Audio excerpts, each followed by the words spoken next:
ಪುತ್ರ ಹನುಮ, ನನ್ನ ಹಾಗೂ ನಿನ್ನ ಪ್ರಭುವಿನ ಪುನರ್ಮಿಲನದಲ್ಲಿ ನಿನ್ನ ಪಾತ್ರ ಅತ್ಯಂತ ಹಿರಿದು. ನಾನು ನಿನ್ನ ಪ್ರಭು ಭಕ್ತಿ ಹಾಗೂ ಮಾತೃ ಭಕ್ತಿಯಿಂದ ಪ್ರಸನ್ನರಾಗಿದ್ದೇನೆ.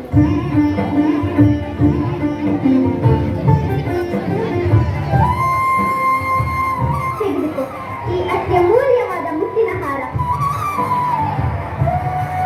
ಮಹಾಪ್ರಸಾದ ಮಾತೆ, ಮಹಾಪ್ರಸಾದ.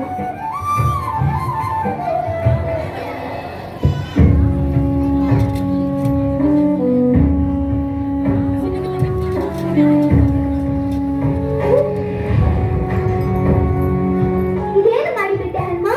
ವಿಶ್ವದಲ್ಲೇ ಅತಿ ವಿರಳವಾದ, ಅತಿ ಶ್ರೇಷ್ಠವಾದ, ಅತ್ಯಮೂಲ್ಯವಾದ ಮುತ್ತಿನ ಹಾರವನ್ನು ಆನಂದದಿಂದ ನಾನು ನಿನಗೆ ಕೊಟ್ಟರೆ ಅದಕ್ಕೆ ಇಂತಹ ಅವಸ್ಥೆ ತಂದುಬಿಟ್ಟೆಯಲ್ಲ. ಮಾತೆ, ನನ್ನ ಉದ್ದೇಶ ಯಾರನ್ನೂ ಅವಮಾನಿಸುವುದಲ್ಲ. ಶ್ರೀರಾಮನ ಸನ್ನಿಧಿಯಲ್ಲಿ ನನ್ನ ಕೊರಳಹಾರವನ್ನೇ ನಿನಗೆ ಕೊಟ್ಟೆ. ಆದರೆ ನಿನ್ನಿಂದ ಈ ರೀತಿಯ ವರ್ತನೆ ನಿರೀಕ್ಷಿಸಲಿಲ್ಲ.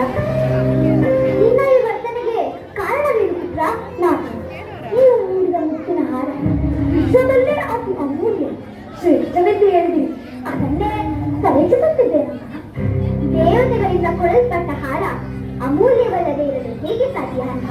ಅಮ್ಮ, ಸೃಷ್ಟಿಯಲ್ಲಿ ನನ್ನ ಪಾಲಿಗೆ ಅತಿ ಅಮೂಲ್ಯವಾದದ್ದು ಹಾಗೂ ಶ್ರೇಷ್ಠವಾದದ್ದು ನನ್ನ ಪ್ರಭು ಶ್ರೀರಾಮಚಂದ್ರ. ನೀವು ಕಟ್ಟಿರುವ ಹಾರದ ಮುತ್ತುಗಳಲ್ಲಿ ನನ್ನ ಪ್ರಭುವನ್ನು ವೀಕ್ಷಿಸಿದ್ದೇನೆ. ನಿನ್ನ ಮಾತಿನ ಆಂತರ್ಯವಾದರೂ ಏನು ಅಲ್ಮ? ಅಮ್ಮ, ಇವು ಯಾವ ಮುತ್ತುಗಳಲ್ಲಿಯೂ ನನ್ನ ಪ್ರಭುವಿನ ಯಾವ ಗುರುತು ಇಲ್ಲ. ಇದು ಹೇಗೆ ತಾನೇ ಶ್ರೇಷ್ಠವಾಗಲು ಸಾಧ್ಯ? ಶ್ರೀರಾಮನಿರದ ಯಾವುದೇ ವಸ್ತುಗಳು ಶ್ರೇಷ್ಠವಲ್ಲ. ಹಾಗಾಗಿ ಇದು ನನಗೆ ನಿರುಪಯುಕ್ತ. ಸಾಮಾನ್ಯ ಮುತ್ತುಗಳಷ್ಟು ತೆಗೆದುಕೊಂಡು ಭಕ್ತಿ ಪರವಶನಾಗಿ ನೀನು ಹೀಗೆ ಹೇಳುತ್ತಿರುವೆ ಅಮ್ಮ. ಅಷ್ಟೇ, ಮುತ್ತು ಭೌತಿಕವಾದುದು.